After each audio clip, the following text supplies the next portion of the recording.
maximas are there. Similarly, many minimas are also there in this particular problem. So under this, if circumstances, if we are going to take the derivative based approaches, then it is definitely going to get stuck in one of the optima. So this is the 3D plot left side, and right side is the contour plot of the algorithm. So in the contour plot also you can able to observe, in the contour plot you can able to observe that there are 3 maximas and 2 minimas over here. So our objective is, if we are trying to maximize, then we should definitely able to obtain this particular maximum point, and if we are trying to minimize, we should able to obtain this particular global minimum point. Now how we can solve this particular thing with the nature inspired optimization technique? What is the beauty in nature inspired optimization technique that deals with this multimodal optimization problem? In this particular case,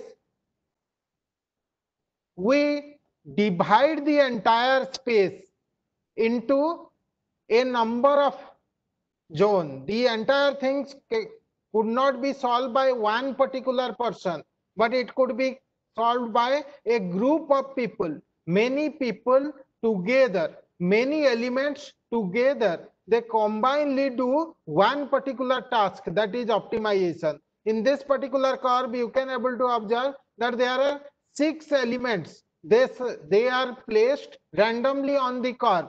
So all these 6 elements which are there on this particular curve, they individually try to optimize or find out that where is the optimal solution in their nearest about range. All these elements, they try to search in their nearby locality and try to determine that where is the global optima. This is the point where the global optima is there. So there is a most probability that element 3 and element 4 both can able to reach to the global optima, and they can also inform to the all other rest elements by communicating them that we have reached to the global optima and you can follow us and reach to the global optima. Thereby birds, ants, molecules, many of them, they follow the same principle to get their food in a quicker manner. So based upon this, many nature inspired optimization algorithms have already been reported.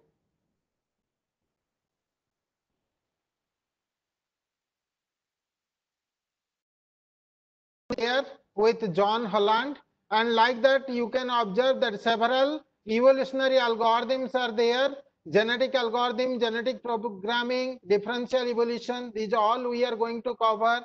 There are swarm intelligence algorithms are there, ant colony optimization, particle swarm optimization, bee colony optimization, many are there. And today on this particular lecture I will be covering bio inspired algorithms, that is artificial immune system, and bacterial foraging optimization also we are going to cover. And there are other nature inspired algorithms also, like cat swarm optimization, cuckoo search algorithm, firefly algorithm, whale algorithm. Many more have been developed on the, but in all these particular concepts one thing is common, that is many elements are there. They try to many, like I have explained that there are many elements are there, and all elements try to do one particular job, one particular task, that to determine the global optima of the problem in a specific range. In every optimization problem, you cannot search the thing from minus infinite to infinite, but within a particular range you have to find the solution. So these all elements are initialized within a range. For sin x problem, in the first half sir has explained that sin x has to be optimized in the range 0 to 2 pi. So all these 6 elements with genetic algorithm will be designated by the genetic operators, that is gene and molecule. They will be assigned randomly in the range 0 to 2 pi. So always in all the algorithms, whichever algorithm you follow, you have to take care of the particular, you can able to observe that in all the particular thing, the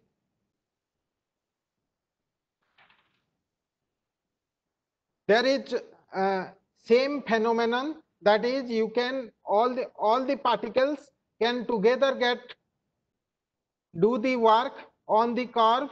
That is one task, that is maximizing the particular function or minimizing the particular function. Now I will tell you about the artificial immune system. You can observe on the slide that IEEE Computational Intelligence Society, which is responsible for all the tasks related to the nature inspired problem solving, it has defined a task force for artificial immune system. So that means it has been benchmarked all over the thing over long, and there are many several conferences, several journals, uh,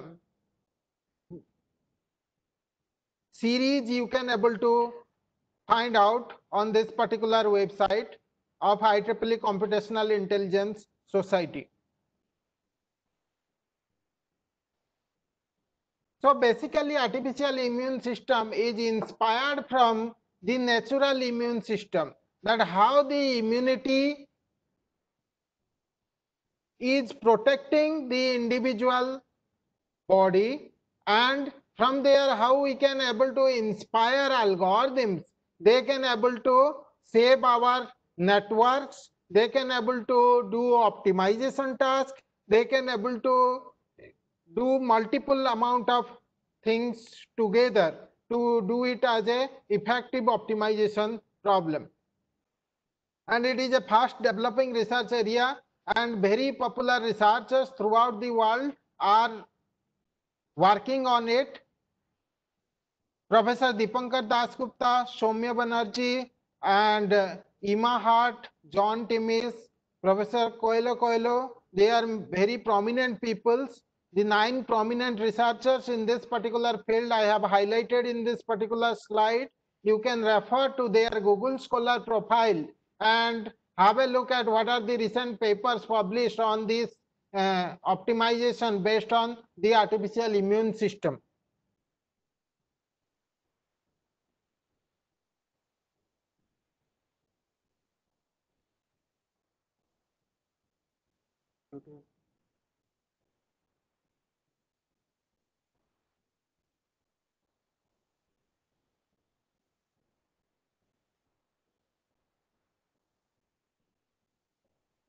I am taking just 1 minute break, and because there is little bit system problem, so just 1 minute break, and I will resume from here.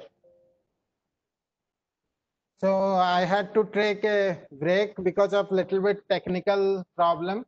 So I request all of you, all of you to share your questions over the chat. Type your question over the chat, and my team of researchers will be replying back to you.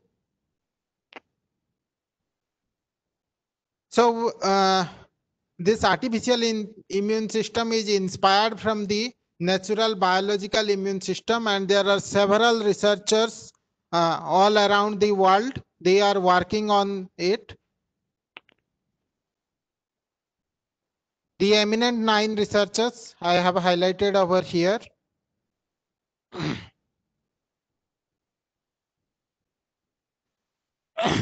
When we are saying about immunity, basically immunity refers to a particular thing which is protecting us at every moment. That is, several body cells, they are protecting us from the diseases. That's why we are not getting affected by diseases. And now, because of the COVID situation, everybody is saying about boosting their immunity, right? So immunity is the thing, antibodies which help us to protect from the diseases, protect us from the diseases. Antigens are the bacteria and viruses, or they are the foreign elements. They are entering our body and making us more prevalent to the getting affected by the diseases. So we need to understand a little bit about the immune system functionality so that we can better derive the algorithms using the artificial immune system. Basically, the immunity is of two categories. One is innate immunity, another one is adaptive immunity. Innate immunity is something which gets transferred when a baby borns. From the mother womb, some amount of immunity get transferred to the baby, and uh, with mother milk also it get transferred. Adaptive immunity is something when the baby grows, its immune system also grows. The difference between innate immunity and adaptive immunity is that innate immunity do not have specific response. Like suppose malaria, dengue and other viruses are entering. So all the bacteria and viruses, this innate immunity will treat them as foreign element and try to chop them out up to its extent. But with adaptive immunity, it will have specific response. For dengue, the response will be different. For malaria, the response will be different. For other type of diseases, the response will be different. So when our body try to prevent itself, how it prevents itself from the foreign elements, it can able to prevent itself by two type of responses. One is humoral response, another one is cell mediated response. Means in our body there are two type of glands. One is bone marrow gland and another one is thymus gland. These two glands are responsible for secreting our immune cells, and those which are matured at bone marrow, they are known as B cells, and those which are matured at thymus, they are known as T cells. So these two type of cells, basically B cell and T cell, they used to protect our body against the different bacteria and viruses. So once this acquired immunity understand that there is presence of any particular virus, then it try to find out that there are, it try to invoke two type of response. One is cell mediated response and another one is humoral response. So ultimately it divides the entire cells into B cells and T cells. The B cells is actually responsible for finding out that it able to find out that which is foreign element, and the T cells is responsible for punishing them. That means one is able to find out that whether the foreign element, whether the element is a really our own body element or it is a foreign disease element. And the T cell is such a type of cell that will kill all the type of foreign elements.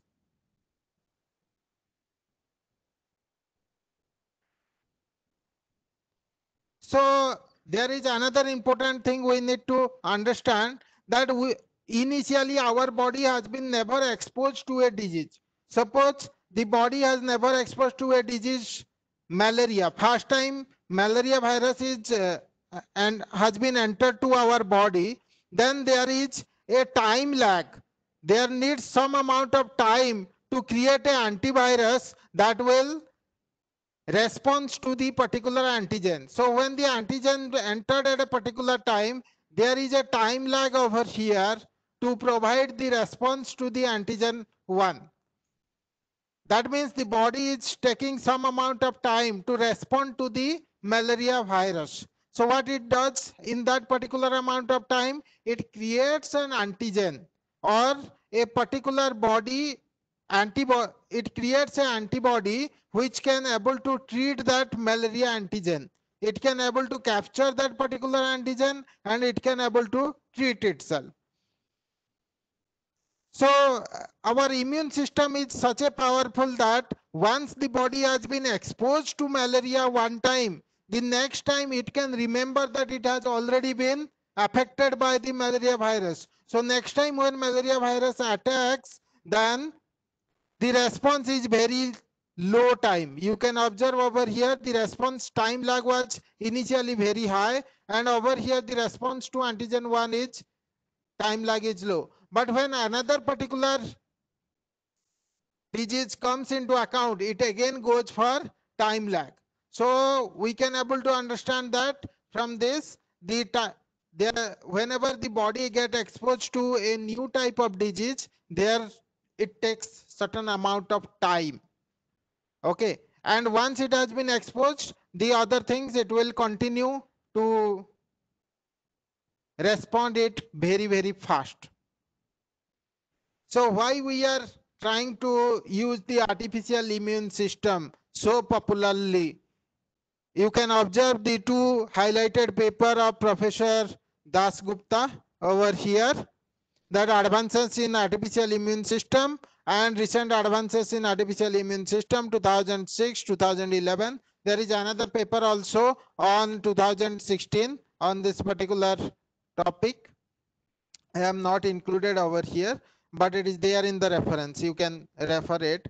That it can able to detect antigen. It can able to detect the foreign elements. There is robustness. In engineering, we need robustness, robust systems. So these systems are robust because we are not maintaining our immune system. It is self-maintained. The number of cell gets death, that amount of cells again get created. There is diversity, means one particular point these cells are not working. Throughout the body, the large number of cells, they are together working to protect our body. It is distributed throughout the things. So you can apply the immune system based algorithms on distributed networks. It is multi-layered. One particular layer is not protecting our body. Many layers of antigens, they are protecting our body. Reinforcement learning. There is memory, adaptiveness. This memory means the immune memory is different than the particular our brain memory. The immune memory that memorizes that whether malaria and other bacteria and viruses, whether they have entered to our body or not. We normally do not remember them. We normally do not remember them in our brain. So immune memory is different than our brain memory. It is like an adaptive system. So we can able to develop adaptive system based techniques on artificial immune system.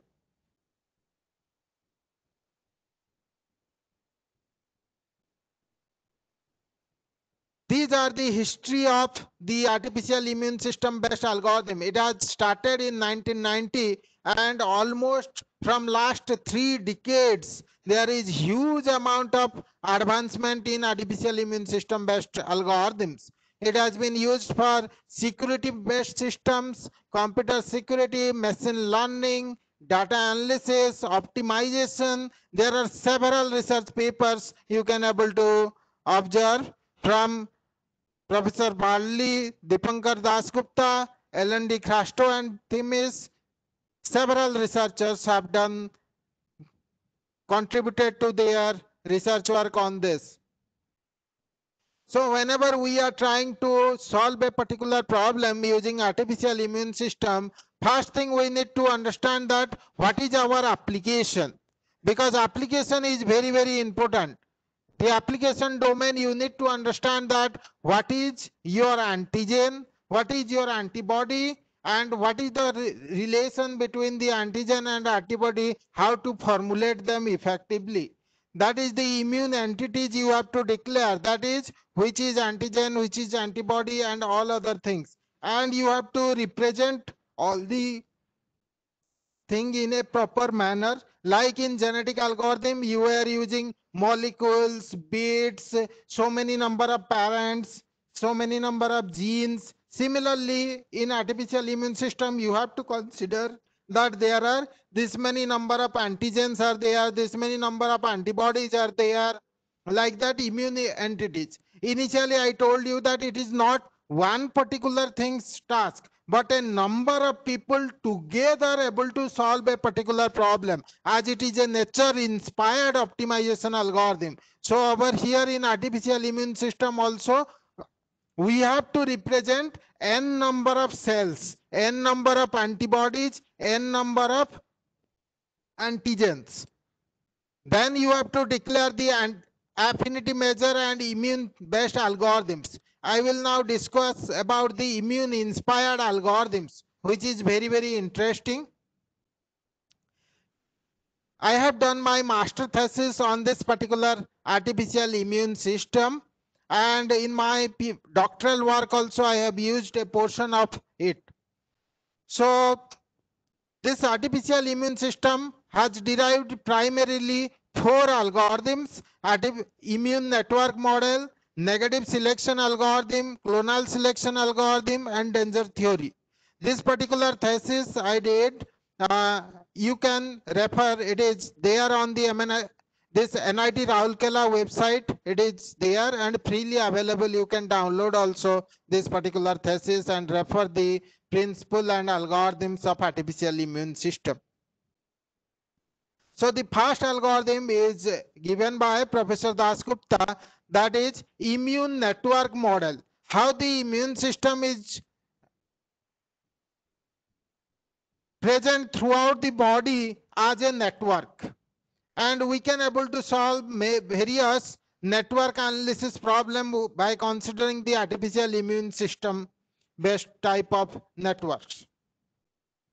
So it is in a network. When we say that something is in a network, that means we are assuming that they are connected with each other. Biologically, when there is a cell which is making some inaccurate activity in our hand, we cannot able to say that another cell from leg will come and disinfect it at our hand. Something which should be close to it, that has to be activating that particular one. So every antigen and antibody, they have to recognize themselves. Means those molecules which are responsible to treat malaria, they should know each other, and these molecules will know each other by two type of thing. One is a paratope and another is a idiotope. These type of two things are there embedded in every natural antibody, and this is really helpful to find out which are their own solution and which is a foreign element. It is able to distinguish.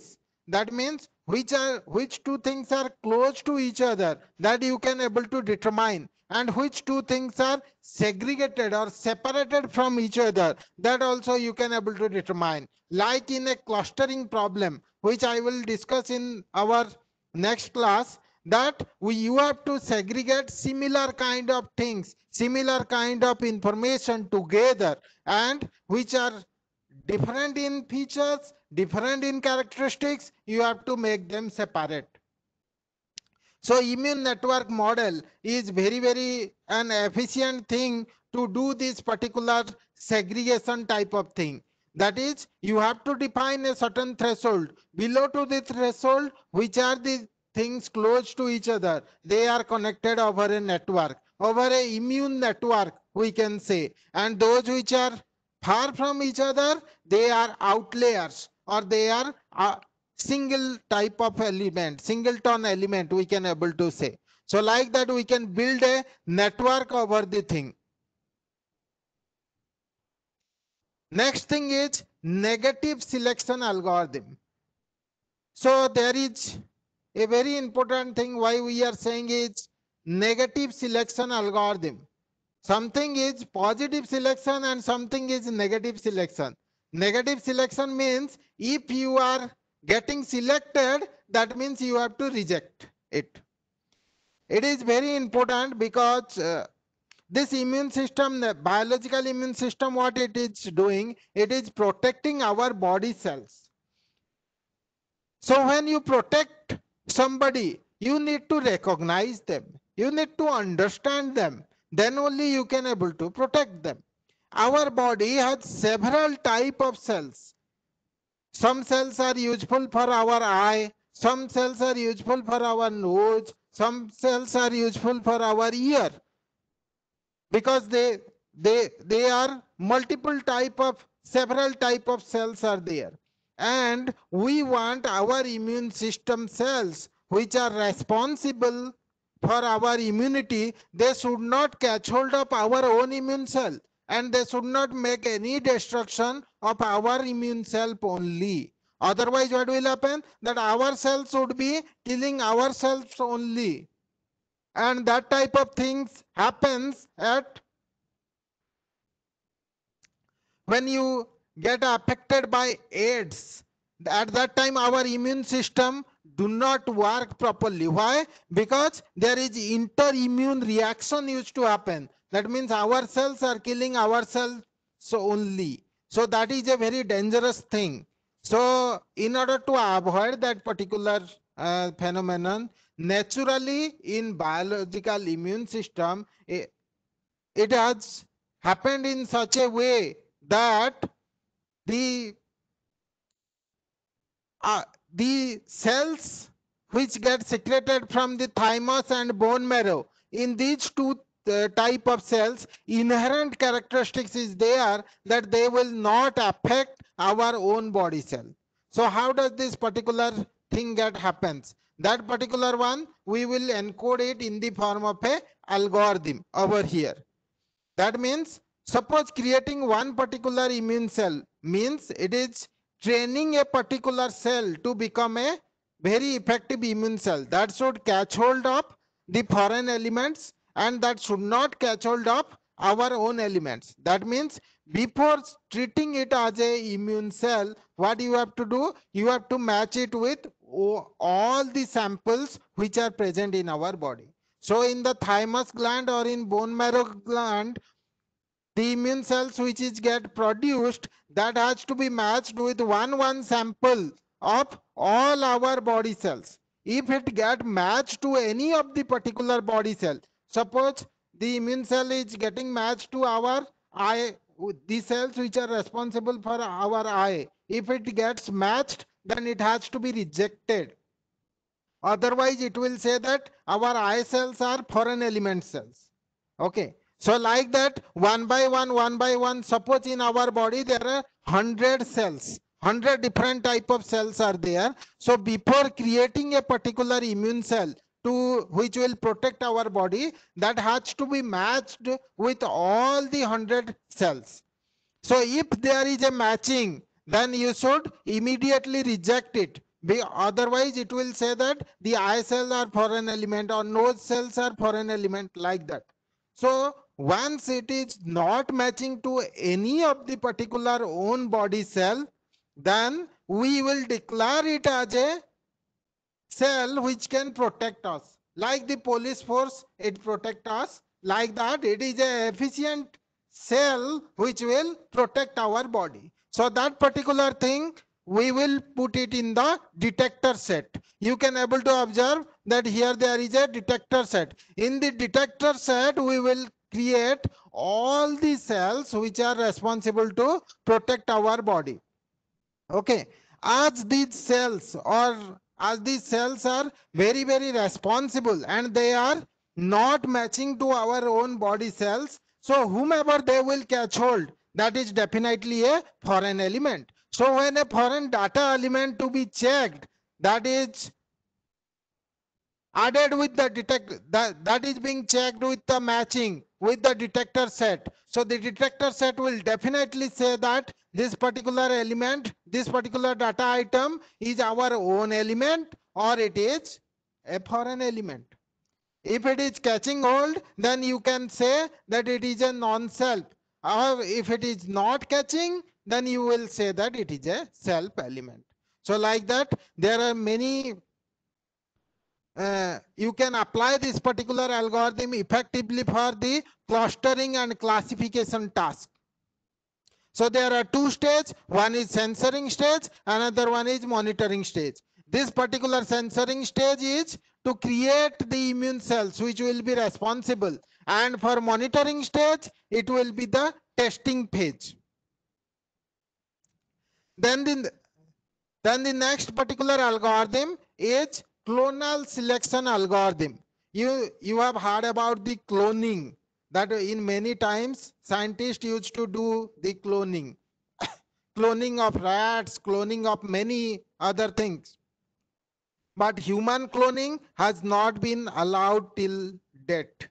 As far as my knowledge is concerned, human cloning has been banned. It has not yet been achieved. So at every moment, our body is fighting with several type of bacteria and viruses. If somebody is getting affected by malaria, that means one particular cell of malaria is not entering our body. Hundreds of cells of malaria are entering our body. But to create one particular cell which can defend us from the malaria, it takes huge amount of time. I told you there is a time lag. Whenever a particular disease elements they attack us, it takes a definite amount of time to create one particular cell.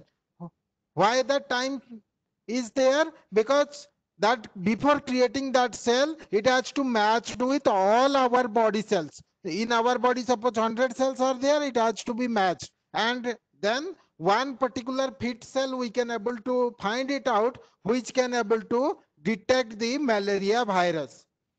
So to create one particular cell, it takes so much amount of time. So how do we treat 100 or 1000 of immune cells, 100 or 1000 of malaria cells which are attacking our body at a time? So the better part is, whichever is effectively protecting us from malaria, you have to copy that particular one into multiple number of times. You have to clone that particular one for number of times. And this particular concept has been elaborated in Crasto and Juven, and this particular algorithm is very, very helpful for optimization task. Clonal selection algorithm is very effective for optimization. So over here in pictorial thing, I am explaining you that antigens are there over here. Antigen means our own body cells, our cells, and antibodies are foreign elements, foreign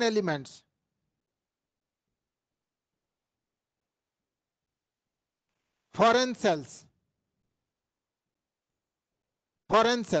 So our cells, these are our own body cells, and these are the foreign cells. So we want that our own cells, these antigen 1, 2, 3, 4, 5, these are for protecting our body from different diseases. And these foreign elements, antibody A, B, C, D, these are from the malaria, dengue, and other viruses. So these, now we will check that whether there is a matching between these two or not. Which antibody is matching to which particular portion. So now we have a selection, antigen 3 and antibody C.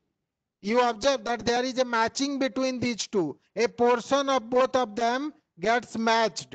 So a portion of them gets matched. When they are matched, now you know that now this particular antigen 3, that is our malaria virus, is attacking our body. So now what I have to do, this antibody C, this we have to clone it for multiple times. That is, now I am going for cloning process, cloning of antibody. So several cloning I have done, multiple copy of that particular I have done. Now when I have done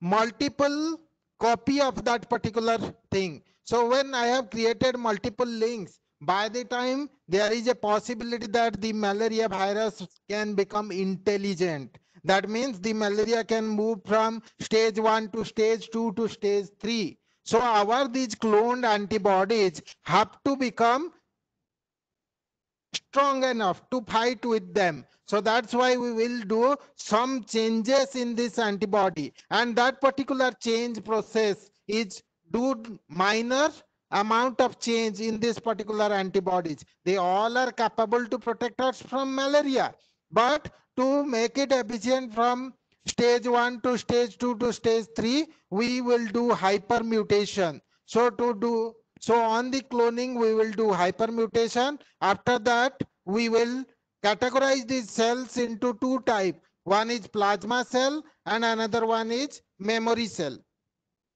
So the plasma cells are those cells which can immediately go for fighting, and some amount of cells we can preserve them as memory cells, so that in future when malaria attacks, at the same time we can use these particular cells. Means now there is a, suppose now there is a cyber attack is there. If we remember its characteristics in future, also we can able to detect and treat them well. Now the last or the fourth theory, very important thing, is the danger theory. The danger theory says that all the foreign elements which are entering our body, they may not be like bacteria, dengue or viruses. There can be some friendly cells which do not harm our body. They may also enter our body and they may boost the immunity. They may do good for our body. So why to eliminate those cells as well? Because anything which is foreign, that may be eliminated by this particular process. So find out that which particular thing is a foreign element and which particular element is dangerous to us. So in order to understand this particular thing, let's have a look at this particular animation, that these yellow cells, these are our own body cells, and these do have a finite lifetime. That means suppose it has been created to live up to 70 years. These yellow cells are our own body cells. These have the capability to effectively live up to 70 years. But due to some of the bacteria or virus, suppose by chance a cell got damaged. Like this blue one, suppose there due to its a cell got damaged. Then it will create a zone around itself and it will say that it is a danger zone, that I am going for premature death. That is, I am not living up to 70 years, but I am dying at 30 or 35 years because of something. This particular cell will create a danger zone around itself and allot all the cells nearby that I am dying, but if you can able to protect yourself, then it is good. Then once such phenomenon happens, then our immune system cells in and around us, they will get immediately active. Suppose these four red cells, these are suppose the foreign element cells. Now these black cells are the immune cells. Red cells are foreign cells and black cells are our own immune cell. You can observe that in this particular scenario, there is a matching over here. There is a matching over here which is close to this particular thing. And here there is no matching. No matching means we are not able to identify that whether it is a foreign element or not. But here there is a matching. Whenever there is a matching, we say that the foreign elements have been identified and it is within this danger zone. That means we can say that definitely this particular thing is creating problem to us. So we will eliminate this particular cell, which is a foreign cell and making harm to us. But if it is a foreign cell and it is far from us, it is a foreign cell and it is far from this danger zone, then we will treat it as that it is a efficient, it is not harmful for us. It is not harmful for us. So this has very practical application, that whenever we are applying it for a optimization problem. I told you that you have to optimize within a search space. For sin x optimization, we have to consider it between 0 to 2 pi. 0 to 2 pi is our overall range. But whenever we are maximizing the sin x, we know that for sin x, we will get the maximum value 1 at pi by 2. So if the thing is close to pi by 2, if the thing is any solution gets very close to pi by 2, within certain limit, you can able to fix this particular danger zone. That means in that particular thing, if your thing is between pi by 4 to 3 pi by 4, instead of 0 to 2 pi, if it is between pi by 4 to 3 pi by 4, I am declaring it as danger zone. Within this particular danger zone, if I have many solution, I will accelerate the process. Thereby, between the overall entire search range, if you have got little bit information or pre-idea about where your optimal is lying, then you can able to segregate the search space effectively to determine your overall solution in a better manner. So this particular danger theory you can effectively utilize for optimization process.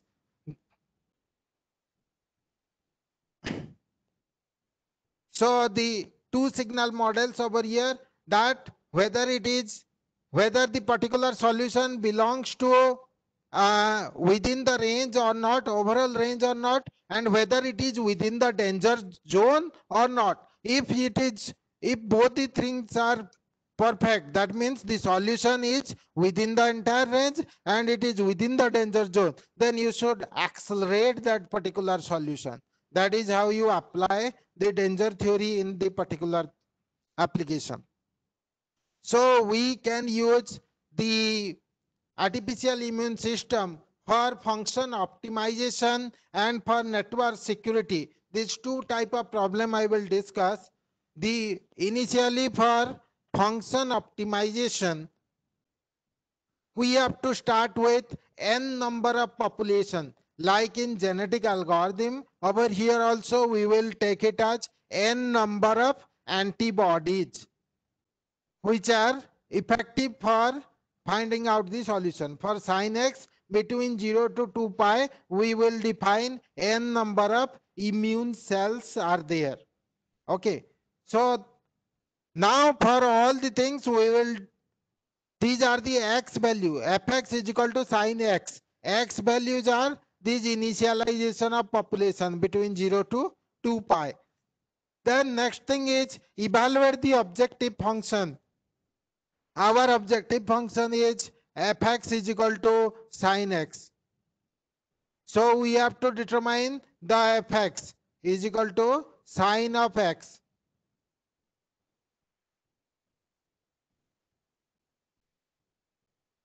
So for every particle, suppose there are 10 particles are there. So for 10 x values, that is x1, x2 and x3. Like that, suppose there are 10 population are there. So every population you calculate the fx value. You substitute the x value over here and calculate the fx value. That is how you evaluate the fitness function. Then after that you will go for sorting the thing. That is sorting the best possible solution. Which particular cell is effective for the malaria or which particular cell is effective for the particular disease. So you have to find out the efficient cell. So among x1, x2, x3 up to x10, similarly from this, which is particularly effective, 1 or 2 or 3. Suppose x3 is effective, then this x3 you have to go for next step is cloning. For x3 is suppose the best cell, then this x3 you have to clone it for multiple times. That is the best solution. You are copying it for multiple times. Like in clonal selection I discussed with you, which is the best solution, which is best matching. Here it is the which is the highest fitness. which is having highest fitness, that one you have to copy it for multiple times. That means for sin x maximization, suppose something is close to pi by 2. At pi by 2, its value is 1, which is close to pi by 2. At that particular time, you should copy that particular thing and do multiple time cloning. Then after the cloning, you have to do mutation. That is the hypermutation you have to do. And after hypermutation, you have to do the objective evaluation again, whether the new solutions you have generated with cloning and mutation, these new solutions are better than the previous solution or not. The new antibodies are better than the previous antibodies or not. If they are better, then they will remain long. They will be treated as memory cells. And memory cells are nothing but the solution to our problem. The Sinex better effective solution is our memory cells, the final cells. The mutation over here is similar to the mutation as that of genetic algorithm. But here mutation rate is more. In genetic algorithm, the mutation rate is very, very less. But here mutation is rate is more. Initially for the algorithm, the mutation rate is more. And as the algorithm get convergence, then we will reduce the mutation rate slowly. Initially, if we are mutating 70% population, 70% cloned population, then after moving of iteration, we will reduce it to 20%, 10%, 5%, like that. This mutation is responsible for global exploration. So initially we want the algorithm to explore more. Then once it reaches towards convergence, we want it to exploit the solution. That's why the mutation has to be reduced. So like that we will determine the n efficient individual which are better and better day by day, and after that we will apply it whether the stopping criteria is met or not. These stopping criteria we can able to define over here with our danger theory, that is whether the number of iteration has been maximum. Suppose we want to run this algorithm for 500 iteration, then within the 500 iteration, when it reaches to 400 iteration, we will say that some parameter tuning should be there, that within the danger zone the things will accelerate more. There we can able to define. Or if we say that error means when our algorithm has reached the sin x maximum value is 1, when the algorithm has moved on and reached to 0.9, 0.95, at that time the error will be 0.1, 0.05, like that error is reducing. When the error has reduced to certain threshold, very low threshold value, at that time you should able to say that apply the danger theory and accelerate the algorithm, and finally when all the things get converged, then you stop the particular learning.